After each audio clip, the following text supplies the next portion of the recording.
Flag. Ahoy there, matey. Welcome aboard the world of boating. Please stand clear of the doors. Por favor, manténganse alejado de las puertas. The radio show devoted exclusively to the boating lifestyle. You're gonna need a bigger boat. Brought to you by worldofboating.com, your internet portal for the boating enthusiast. I was just looking into buying a boat of my own. Call World of Boating toll-free now at 1-8888-28-BOAT.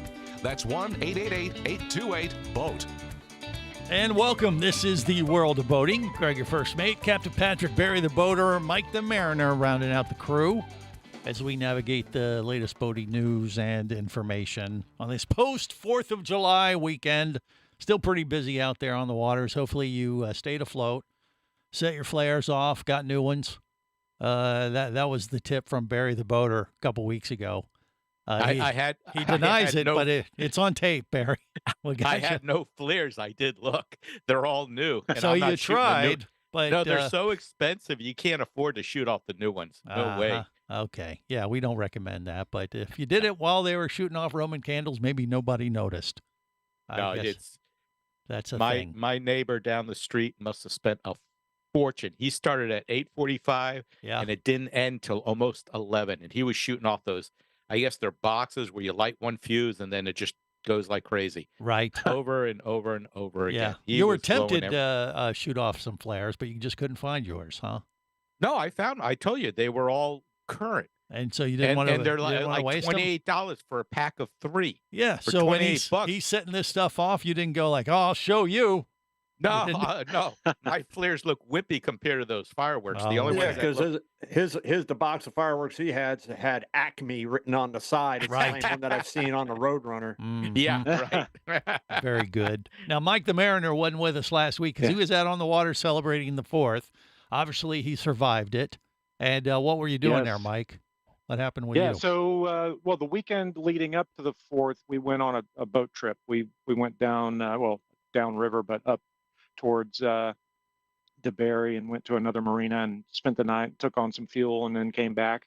And then came back to the boat Monday night. And then the 4th of July, stayed here, had a cookout, and we enjoyed the fireworks here in downtown Sanford, right here at the marina. Yeah, they put on Yeah. quite a show there. They and- do. It's a fantastic show. So there's a seaplane ramp right at the beginning, right at the entrance to our marina, and that's where they fire the fireworks from. Mhm. And so literally, when we're on the bow of the boat, it's the best seat in the house. It's literally right in front of us, and just really spectacular. They play great music and lots of people. There were probably, I don't know, probably 7,000 people, here Sweet. along the seawall, not in the marina. We had Yeah. about 50 people on our dock.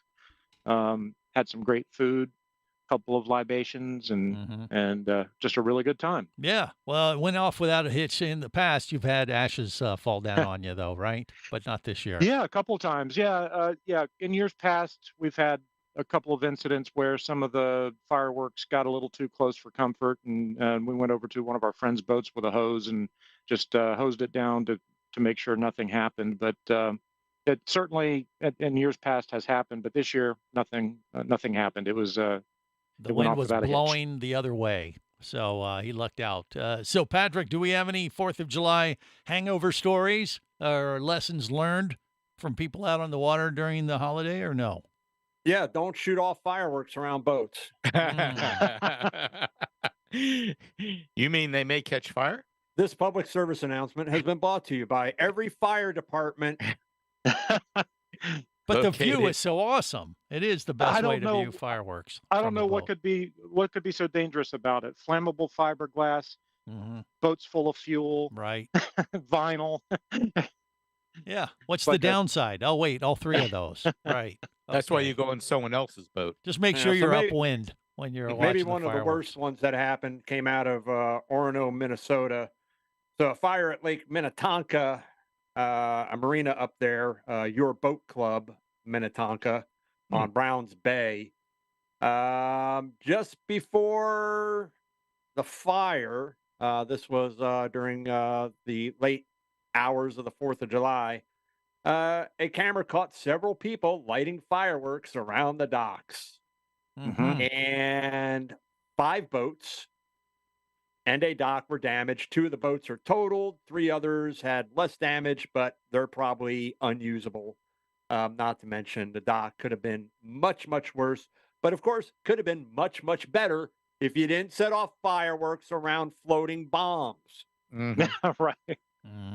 Yeah, fuel dock, not ideal place for sure. Any dock. Any dock. They're wood. They're flammable. If they're plastic, Doc they melt. Brown, Yeah.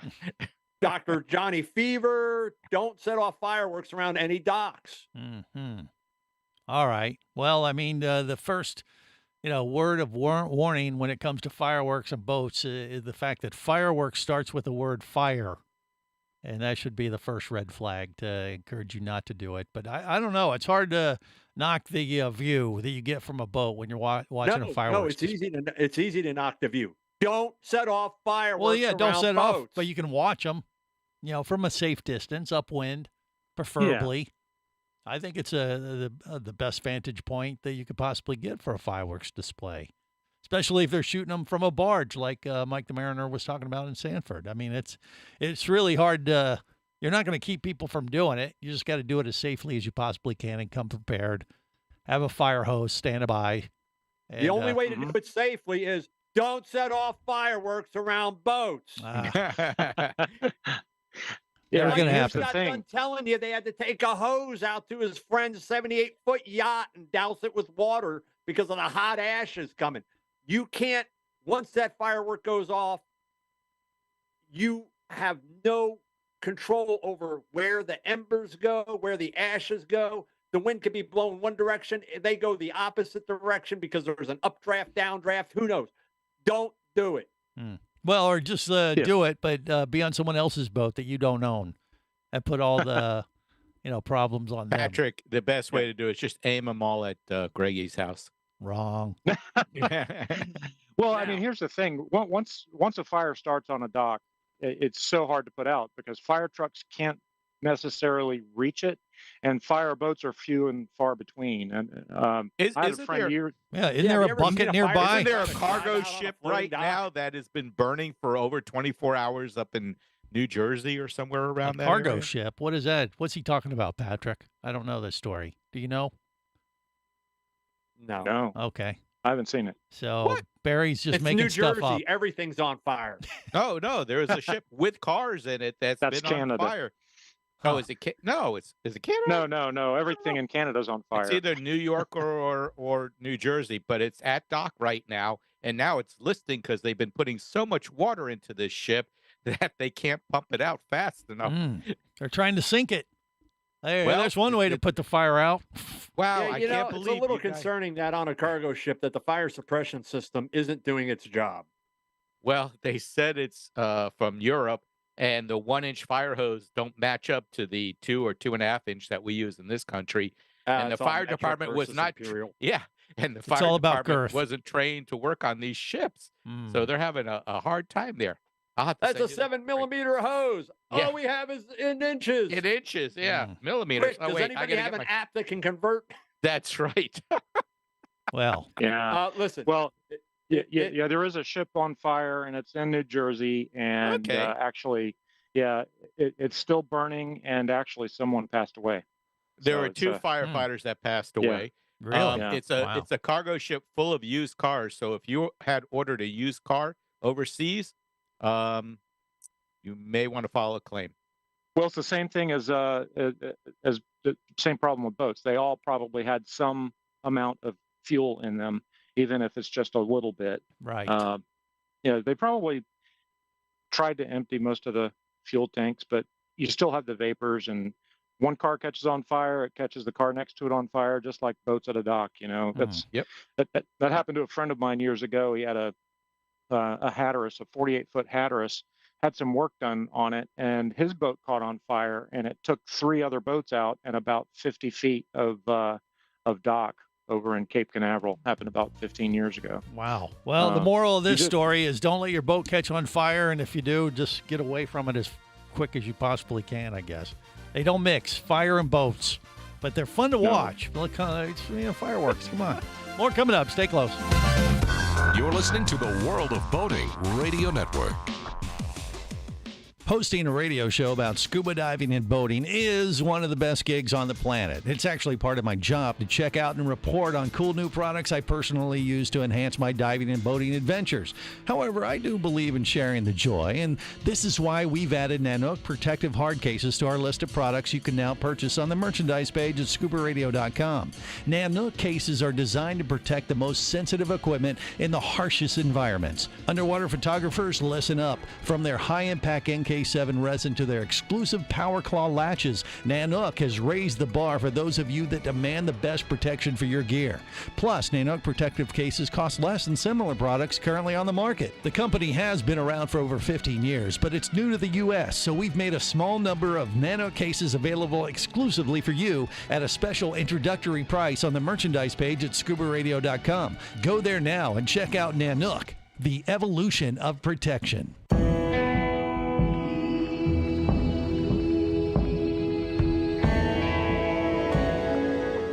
Be an explorer in the other two-thirds of your world. Be the buddy who takes the kids in the aquarium instead of just to it. Be adventurous. Be amazed. Be a diver. Even Keatley wasn't ready for me, or anything that followed. Chased by a police department, led by his ex-girlfriend, and hunted by brain fork-wielding Fijian assassins, it's everything he can do to keep from getting locked up, killed, or worse. Kava Screw is available as an ebook for $2.99 at Amazon.com. Kava Screw. Put a brain fork in him. He's done.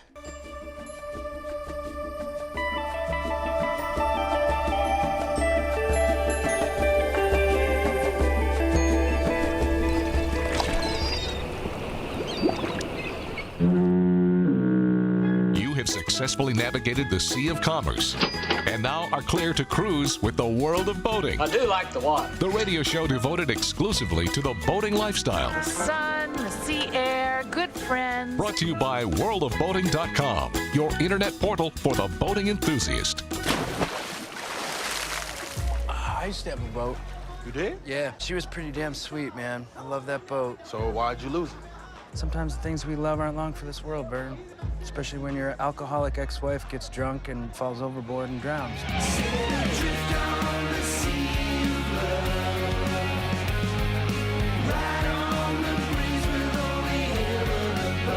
This is the World of Boating. Greg, your first mate, Captain Patrick, Mike the Mariner, Barry the Boater rounding out the crew as we navigate the latest boating news and information.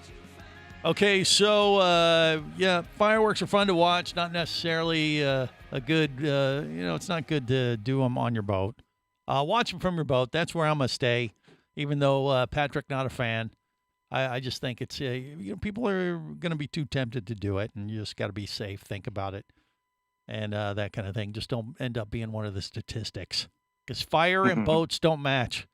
Fireworks are fun to watch, but once again, that keyword fire. Yeah, something else that doesn't match is boat parades and boats. Why? Go figure. What's wrong? What's wrong with boat parades? Why are you poo-pooing those? Did I say I was pooing them? Well, it sounded like it. Why don't they mix? Merely reporting the news, Greg. Well, okay. Explain. Don't shoot the messenger. Not shooting. No shooting of flares, fireworks, or otherwise. But explain. What do you mean? Well, we've seen in the past with some of these boat parades where they're not staged.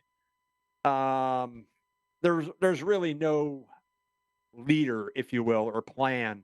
So we've seen over the years where small boats wind up getting swamped due to wakes that are created, especially if it's depending on the size of the lake and the circuit that they're making. And this happened up in South Carolina, where a boat sank out on Lake Murray, and it's going to cost anywhere from $5,000 to $10,000 to recover the boat because the lake is anywhere from 40 feet to 200 feet deep. Now, up in that part of the country, you kind of have a choice. According to local law enforcement, it's unlawful to abandon a watercraft or outboard motor on the public lands or water. A person violating the provision of this section is guilty of a misdemeanor, and upon conviction must be fined no less than $1,000. Also, abandoning a boat could result in 30 days in jail. So, you're looking at a minimum $1,000 fine, minimum, could be more, and 30 days in jail, or do you spend $5,000 to $10,000 to recover the boat? Well, first off, if it got swamped, whose fault is it? I mean, is it the person who ran the wake? Wouldn't it be their fault if unless there was some negligence on how he had it? You're anchored talking to the about dock multiple wakes. Generally, what happens is you are responsible for the wake that your vessel creates, and and if you knowingly create a condition that causes damage, injury, and or death to people or persons or to a structure, you can be held liable. Right. The challenge is, of course, hey, your boat gets swamped. You're busy sinking. That boat's continuing on down the waterway. You've got other things on your mind versus trying to get the and then you got to prove it in court that the wake from this boat did indeed swamp my boat and cause my boat to sink. Right. And then they're going to get into all kinds of stuff. Did you have the proper safety gear? Was all your, was your bilge pump working correctly? Was your float switch working correctly? So on and so forth. Did you have a manual pump on board? Yeah. So it gets awfully difficult to prove. Right. Negligence. And I would think, I mean, if your boat sinks due to a wake, I mean, that's a bit much. Damage is one thing, but to have it sink, I don't know. I've had it happen up on actually where Mike boats, so up on the St. John's where I've been running large yachts, and a story that we're going to talk about in the second half of the show, jet skis. I would have to come off of plane because these jet skis, they see a big yacht coming and they want to start jumping the wake. Oh yeah, baby. And yes. So at that point, I, as a responsible mariner, I realize that I am creating a condition that could result in, lots of fun. Injury, and so I break the boat off a plane, and then I warn them, ask these jet skiers, stay off the wake of the boat. Okay. Yeah. And then you get back up underway, and there they are, like gnats, swarming all over the back. Had one almost come up on the transom and jumping the wake, coming back, running right up behind the boat and jumping forward instead of coming into the wake. And I had a friend on board that was a member of law enforcement who then said, Patrick, I got this. Yeah. And he pulls out your flare. flare and issue after she flashed two particular pieces of equipment at the jet skiers. But that's something that can happen. Wait. It was a she, and she flashed her equipment at him? Two pieces of equipment. One would have been her shield, and the other one would have been her sidearm. Okay. Mike the Mariner, what say you? What do you think? Well, this happens to me all the time. So I mean, I run this boat a lot, and I call them squirt guns. I can see them coming a mile away, so I normally throttle back as they approach because my boat generates massive wake. Right. Of course, I only do that on the lake when I'm crossing Lake Monroe. But when I'm in the river itself, I'm going much slower. Right. But I've had that happen, almost every time I run the boat. Jet skis approach and try to jump the wake. On a couple of occasions, I missed it. I didn't see them coming, and all of a sudden I see a jet ski flying through the air off to my right or left, and of course I throttle back and I give them the knock it off sign. Or another sign, and they tell you you're number one. Yeah. yes. But look, I have no problem with jet skis. I love them. They're fun. I do call them squirt guns, but you have to operate them safely because if you lose control of a jet ski, it's a very heavy, dense piece of equipment, and if it hits a boat, it can go right through the side of a boat. Yeah. Oh, it can go right through the side of a boat. There have been jet skis that have sunk yachts before because they knocked a hole in the side of the boats. So, yeah, you just have to operate those things safely. Yeah. All right. Well, assuming that it's the boat owner's fault for sinking, they left it out there, and now the question is, should they salvage it or just pay the fine? Oh no, they're going to wind up having to salvage it. And that's where it comes into something that, we don't want to go too deep into the subject of insurance, but making sure that you have coverage, if nothing else, sea tow, towboat, where they'll come out and they'll recover your boat. And that membership fee that you pay yearly turns out to be the best deal you'll have ever purchased. Barry, what say you? So that's interesting because I do have Sea Tow. I've had Boat US also, but I didn't know that they would also recover it if it's sunk. I always I believe there's I believe that might be like a rider to a policy there. I didn't hear about that. Or lack thereof, because you won't be able to ride anything after it sinks, I don't think. But yeah, check your Boat US and Sea Tow membership. That might be a benefit. All right, more coming up on the World of Boating. You're listening to the World of Boating Radio Network.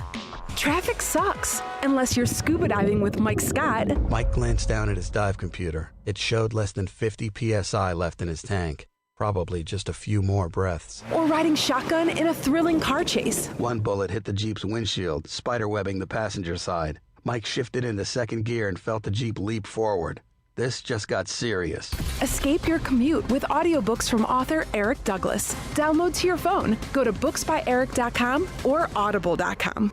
Do you have a message or product you need to share with the boating world? Well, look no further than the World of Boating radio show. Just like you, thousands of boating enthusiasts are hearing this message, and we could be talking about you and your product or service as early as next Saturday. Remember, a terrible thing happens when you don't advertise. Nothing. Go to worldofboating.com, send us an email, and let's get to work to make your marketing message matter.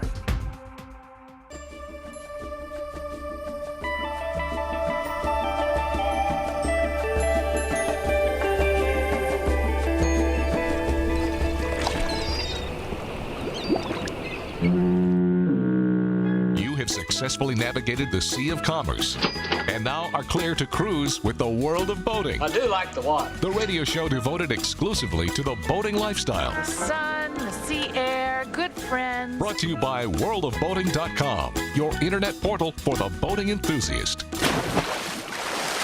Hi, guys. Y'all look great. It's so good to see y'all. Likewise. Welcome to Hilton Head Island. It's absolutely beautiful. It's so amazing. And so I figured what better way to see the island than on a boat.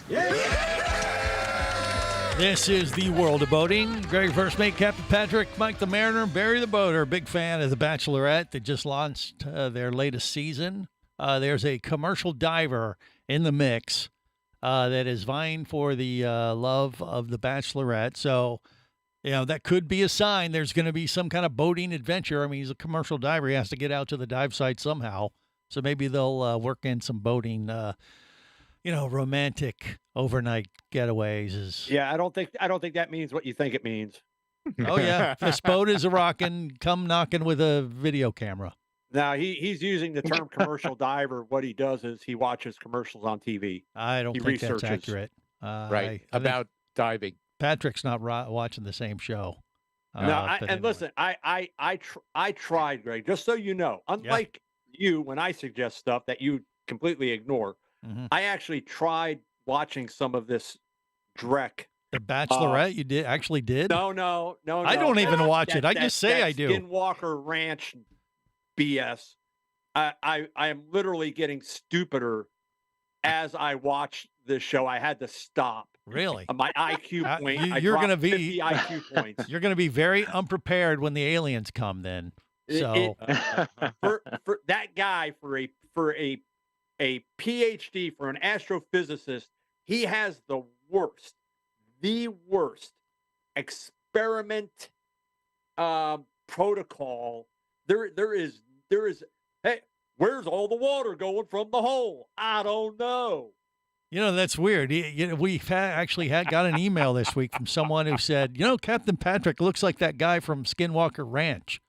As like his brother, I said, you know what? It might be his alien kin, for all I know. Dragon? That guy? No, the guy you're talking about, the astrophysicist. I said, Patrick isn't nearly as smart, but he does kind of have a resemblance to the guy on Skinwalker Ranch. So I don't know.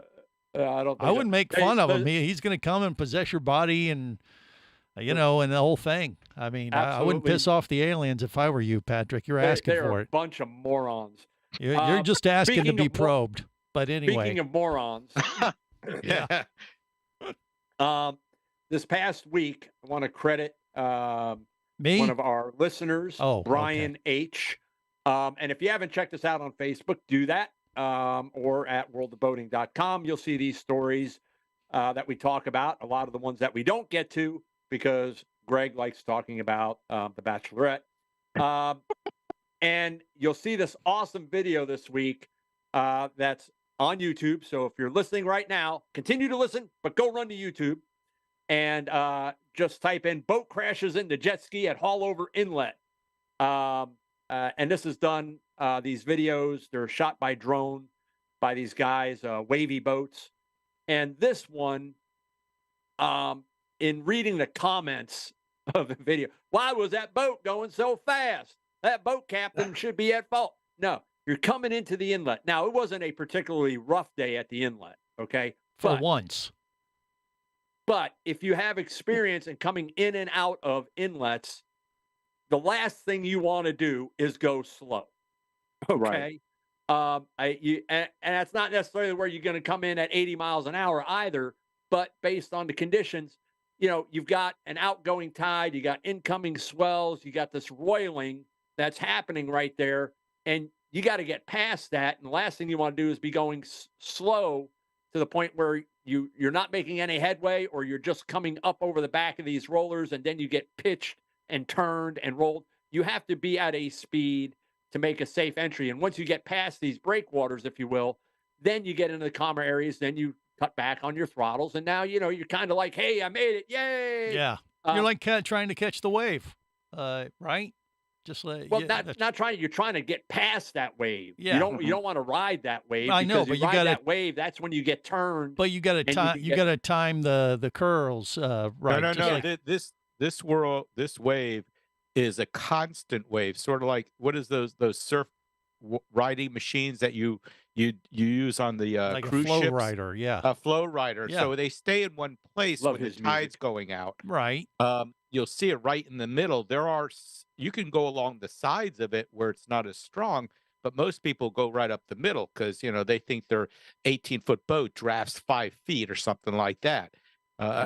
Okay, well, in this case, if you're familiar with Haulover, you get jet skiers out there all the time. They're trying to jump the waves and the roiling action there, and at times, as we mentioned earlier, jumping the wakes of the boats. So there's these two jet skiers. There's this big Sea Ray Sundancer coming in, and these two jet skiers. Now, I have no illusion. I'll go out on a limb right here and say, this is totally the fault of the jet skiers. Mm-hmm. Absolutely. When you're in a vessel like that, it has nothing to do with your range of visibility. It has nothing to do with maintaining a watch. I'm making an entry into an inlet. Okay. This is a main channel. This is not an area where you should be out in any type of boat or jet ski bouncing around on the waves, because it's an in and out of boat traffic. It is a channel. Well, beyond that, isn't there the law of the sea that the bigger, less maneuverable boat has the right of way? What? What do you mean, is that right or not? It is not the law of the sea. It's like, I don't know. I can't translate. Your Honor, I do declare the law of the Swahili. Sea says the biggest vessel has the right of way. Yosemite Sam. Huh? Well, the less maneuverable. Leghorn. I mean, actually, I mean that's kind of how it applies a little bit with aircraft. The one with less maneuverability, the smaller one generally yields to the bigger, less maneuverable. No, because then you get into under sail, under motor power, in the channel, out of the channel, crossing the channel. Here's the thing. Okay. In this particular case, these jet skiers totally, if I'm on the jury, you were at fault. Now, this boat comes in, one jet ski's off to the port side, the other one's on the starboard side, the one on the port. As the boat comes in, the boat again is coming over and is, he's got control, but the boat is going to pitch and roll. And this jet skier got whacked on the head on the port side hull as the boat passed. So the boater does what I don't know that I would have done it right there. I would have made my entry all the way in and then slowed down. But he slowed down, wanted to make sure the guy was. Then these jet skiers want to start arguing with the guy. Yeah. Okay. Then the other jet skier, the one that was on the starboard side, if you watch the video, and this is what's going to kill them in court because they were clearly the aggressors. This jet skier is now coming up towards the boat and wanting to spray the boat with his jet ski. Mhm. Do that old total rooster jet tail ski thing. douche Yeah. move. Yeah.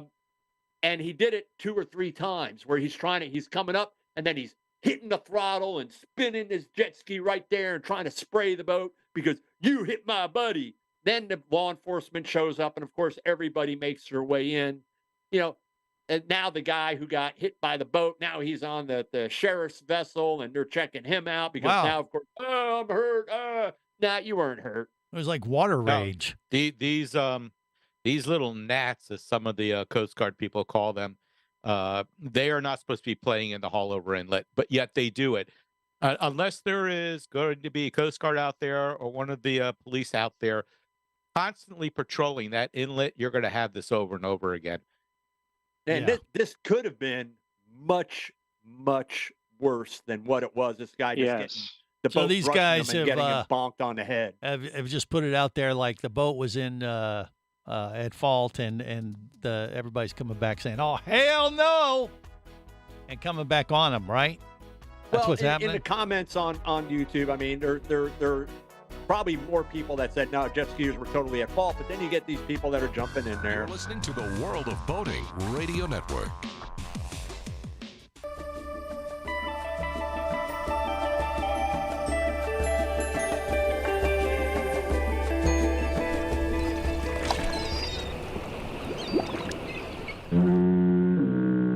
You have successfully navigated the Sea of Commerce and now are clear to cruise with the World of Boating. I do like the water. The radio show devoted exclusively to the boating lifestyle. The sun, the sea air, good friends. Brought to you by worldofboating.com, your internet portal for the boating enthusiast.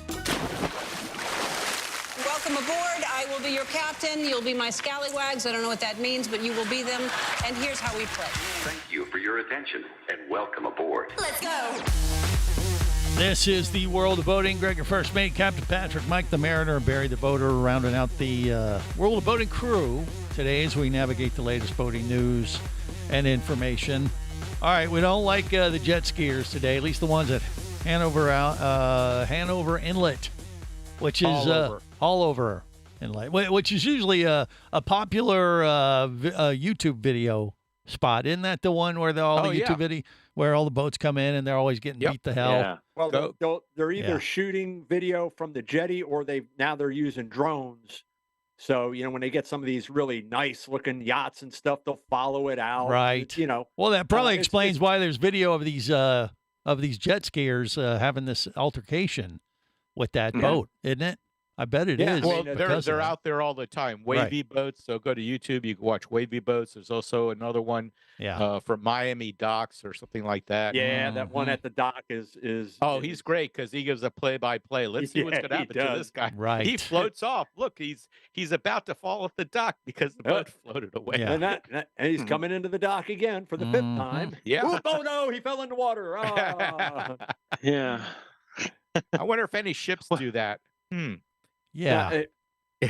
Well, with this, all I can say, it may not be a fair comparison, but as a motorcyclist, I cringe when I see certain people, the way that they ride, whether they're popping wheelies or they're weaving in and out of traffic, and doing that. And it does reflect badly on responsible motorcycle riders. And there are those. I love jet skis. I mean, I absolutely love them. I had my moment, 25 years ago of doing the spins and the jumps and all that. It's like, okay, that was like a day. All right, that was fun. Now what else can we do with this? Oh, man, we can get into these backwater areas and we can go explore. We can get in these very shallow, areas that we wouldn't be able to access unless we were paddling a canoe. Can get there much quicker, put up, get into some of these really, really unexplored or areas that aren't heavily visited, and kind of have this area to ourselves. I mean, I love that aspect of it. Plus, for me, it's like riding a motorcycle, which I enjoy. Right. Yeah, riding a motorcycle without the possibility of getting hit by a semi truck or something. And they're they're easily trailed, and you could stow them in a garage. They are fun to play. I'll tell you what would be really cool. There was a show on Discovery about 5 or 6 years ago. This group of folks with several jet skis. It was like 6 or 7 jet skis, explored islands in the Aleutians up in Alaska one summer, and they did a lot of primitive camping and everything. So they had all their camping gear, all their food, everything, and they island hopped and then just camped there on the shore on several islands over the course of a couple of weeks. That would be kind of cool. Maybe even doing the loop on a jet ski. I think we had a guy who was doing that. He was raising money for some organization. I think we had him on 7-8 years ago. So finishing up some recreational boating news down in Charlotte County, down in good old Florida. Be aware, and boy, does this! I know, Barry, this is going to twist your prop. Probably Mike as well. So the Charlotte County Sheriff's Office and Charlotte County in general has now increased fines for parking regulations at Charlotte County boat ramps. So if a car is found parked in a trailer spot with no trailer, hit them hard. Yeah. We've never seen that. No. Hey, how come we have no trailer spots? Wait, all those cars are lined up on the trailer spots. Oh, that's when you see people getting blocked in. Oh yeah. Oh yeah. I mean, listen. People will unhook their trailer and go and just back it in to these vehicles, and then just lock it and leave it, and you ain't leaving there, buddy. Mm-hmm. And if you park, now here's what I don't particularly care for. I think these fines should be reversed. So if you park on the grass near the boat ramp, it will be a $118 fine. I think it should be reversed. I think you park on the grass, all right, $40. You park in a boat and trailer spot, and you don't have a trailer, that's $118 and 5 points on your license. Why the 18? Why can't they round up or round down? Why does that have to be some odd number? It's just the accounting in me. Sorry, You prefer your tickets easy to do the arithmetic there, Mr. Accountant? Make it 120. Make it 110. 118. It's $117.33.5 cents. Yeah, sir. Well, if you're going to round down, I not expect up. change then. Right.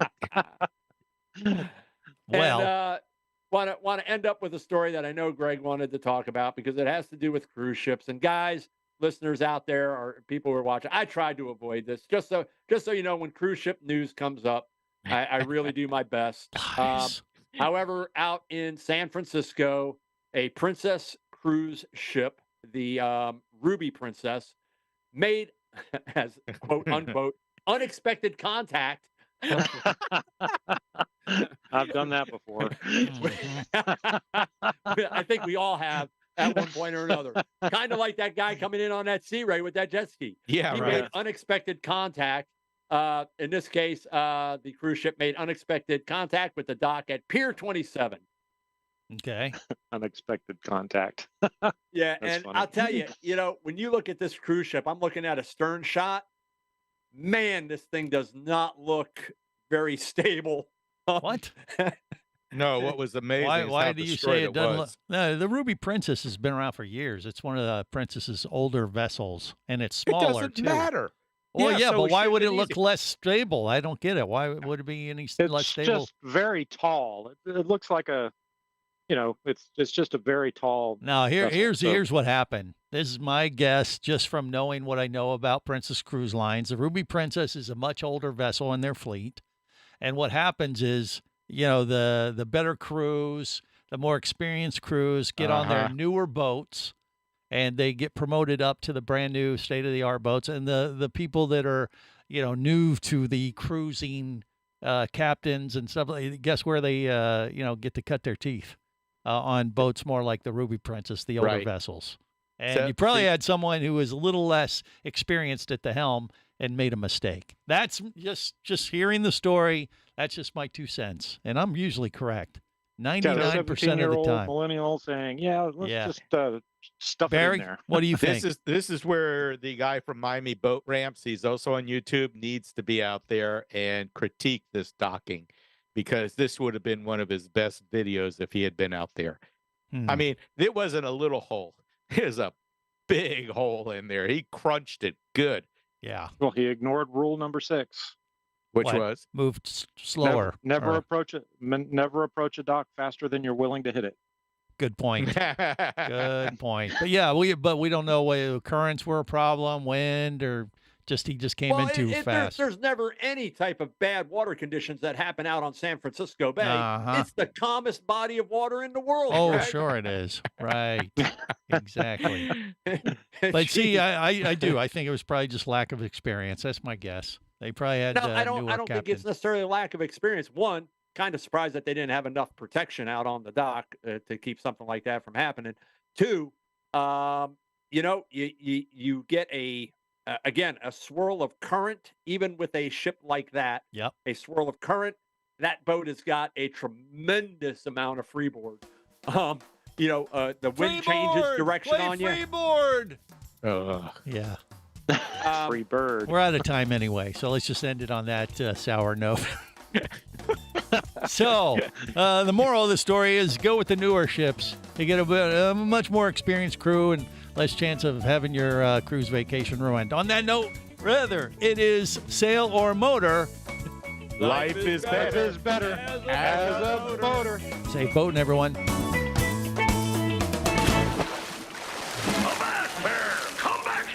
Barnacle-bitten swab. World of Boating is brought to you by worldofboating.com, your internet portal for the boating enthusiast. Any of this getting through to you, son? World of Boating is a production of Overboard Entertainment Incorporated. Computer standing by. Remember, you can listen live or to archives of past shows worldwide over the internet at worldofboating.com.